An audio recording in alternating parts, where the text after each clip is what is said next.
November 6, 2025. Ademola Lookman is walking up the pitch. His coach grabs his arm. Staff step in. Players look away. And I'm sitting there asking myself one question. How did we even get here? How did the Europa League hero end up in a moment like this? This is beyond the whistle. Before I go into everything happening around Ademola Lookman, I want to say this clearly. I am Juliet. I am a football fan. And I am a fan of Ademola Lookman. So this episode isn't detached analysis. It's definitely not analysing. It's me, Juliet. Someone who has watched him play, followed the journey, read the comments, seen the stories, and felt every high and low this entire year. And honestly, through all of it, I keep asking one question. Is he okay? Let's start from the beginning. Ademola Lookman was born in London. He was born with Nigerian roots. He started at Charlton. He went to Everton, Leicester. Things didn't click the way people hoped. He moved to Germany, RB Leipzig, then Atalanta in its peak. This is important because Lookman is not an overnight success. He worked, he climbed, he kept showing up. And by 2024, finally arrived. So, let's go straight to the Europa League final. Atalanta versus Bayern Leverkusen. Leverkusen. They were unbeaten all season. And then Lookman scores 3 goals. He scores a hat-trick. A performance for the history books. Then Atalanta lift their trophy. A trophy they haven't won in decades. But let me pause. Let me explain this moment properly, especially to the non-football fans, because she might not understand what that meant. I watched that match live on TV, and I don't think I've ever been that proud of someone who is in my family, because he's African, he's Nigerian,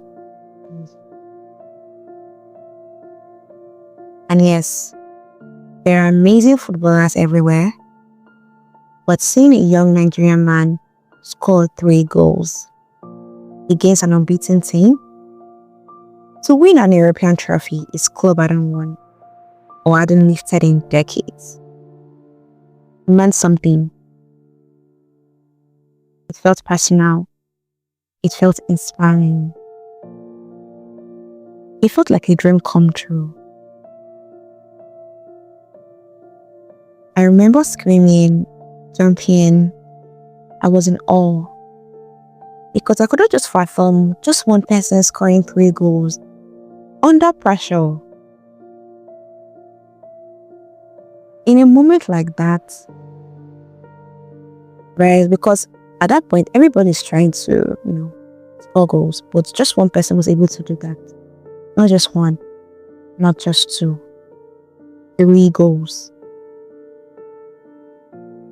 And the wildest thing about that particular day or that moment is because this particular team hadn't lost all season, not even a single game.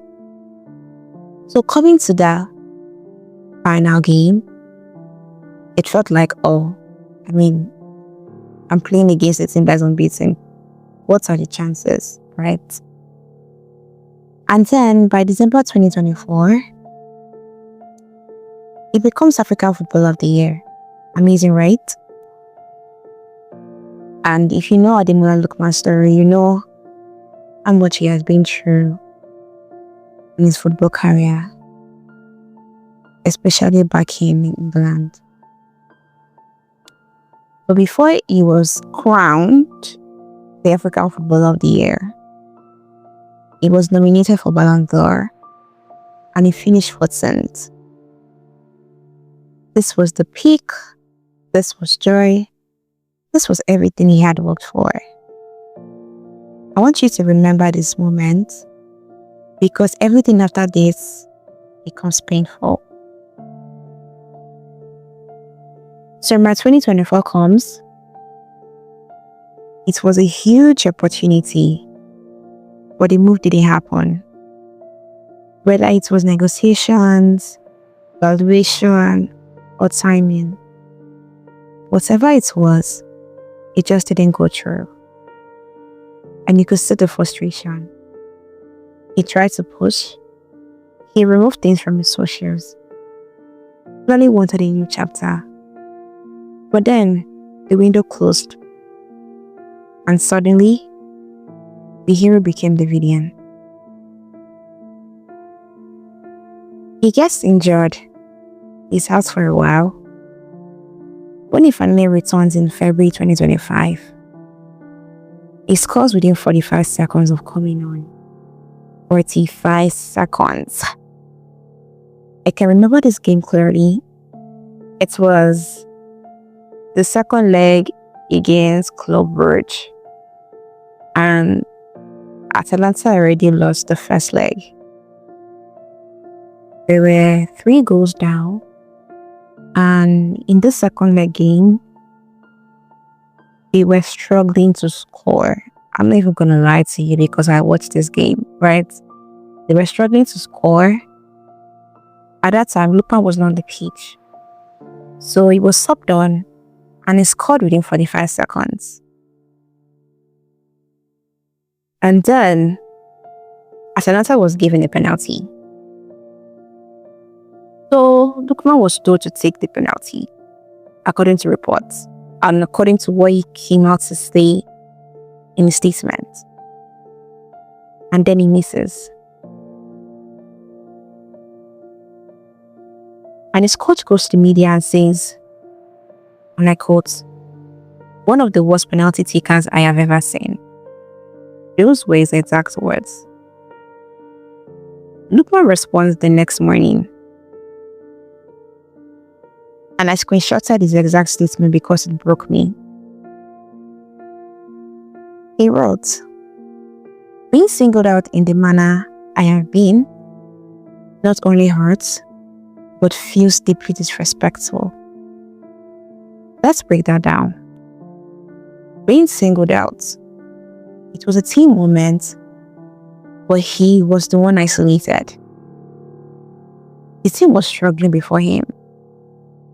And he came and he scored. But because he missed just one penalty that wouldn't have changed anything, I promise you, that penalty, even though they had scored, he wouldn't have changed anything because there were already 3 goals down. And he scored 1 goal. That's technically 3-1 aggregate. And even though they scored the penalty, the time, the minutes were gone. There was no assurance that they would score another goal between the set time. Well, yeah, they were looking for a scapegoat. Not only hurts, this was not football criticism, it was personal pain. He was deeply disrespectful. Means after everything he had given the club, he felt disrespected. And honestly, he was right too. Because before that penalty, he had already won Player of the Match multiple times that season. Not only Player of the Match in the league, but Player of the Match in the UCL games. Right? I think 2 or 3 times before that incident, he won Player of the Match. He was performing, he was contributing, and suddenly he was a scapegoat. A new summer comes in 2025. He wants to leave again. And who can blame him? He's earned the right to seek a fresh chapter. There were reports of interest from Bayern Munich, PSG again, Inter Milan, and other clubs. But the move still didn't happen. And again, he had to defend himself publicly. This is someone who has experienced a pattern. Promised things, then let down. Praised, then humiliated. Celebrated, then sidelined. Lifted up and then frozen out. A player has the right to seek better opportunities, new chapters, better environment. He deserved it, and he still deserves it. The pattern is clear. Then last week happens. He's subbed off. He's walking off the pitch. His coach grabs him. And people on the internet are saying it is normal. He will settle it. No. Not after everything. Not after months of tension. Not after the disrespect. It is a breaking point. Because how does your coach grab you publicly like that? Even privately? Why would your coach do that? It is not passion. It is not discipline. It is not normal. It is a breaking point. So I went on X to see what people were saying. After the penalty situation, after the block transfer, after the coach grabbing incident, and through all of this, very few people ask how this affects him emotionally. I read so many tweets, and I didn't see one person say, how is he doing? How is he coping? Is he okay?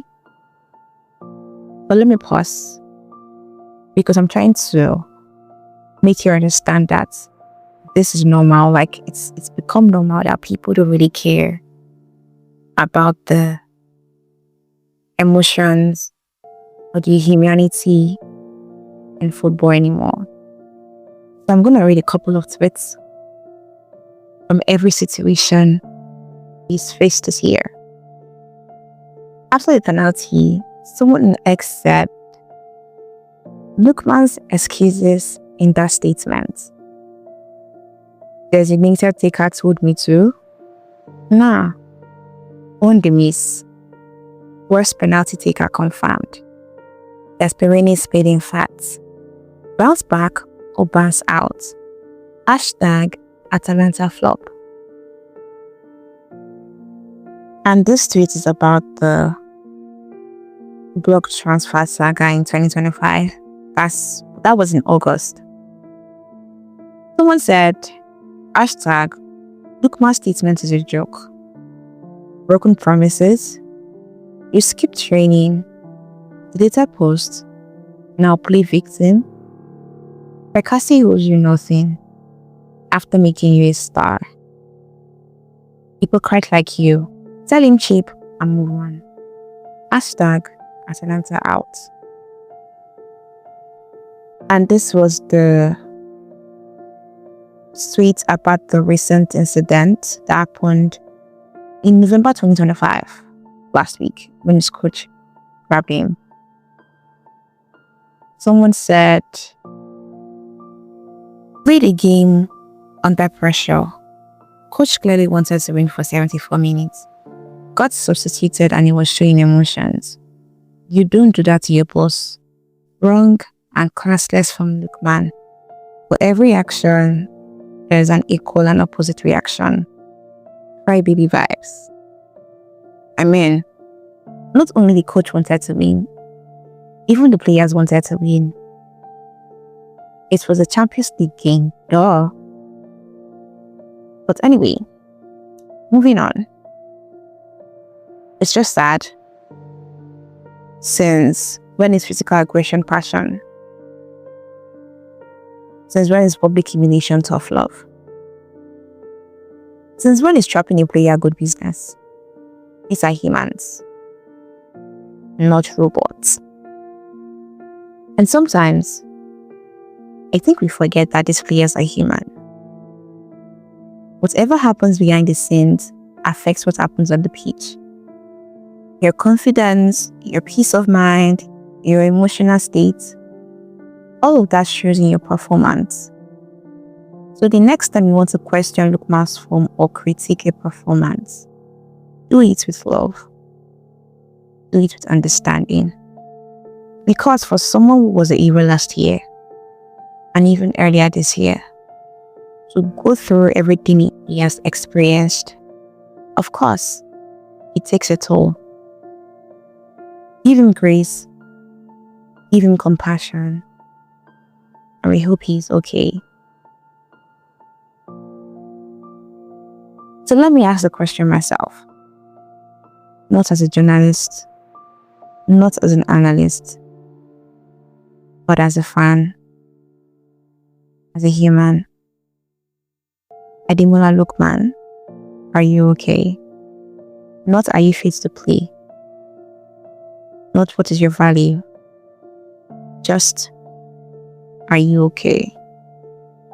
Because you have been celebrated and abandoned, praised and humiliated, promised freedom and trapped, lifted up and then broken down. And I want you to know, I see you, your pain is real, your feelings are valid, and you truly deserve better. Thank you for listening. This is Beyond the Whistle, where we remember that footballers are human too.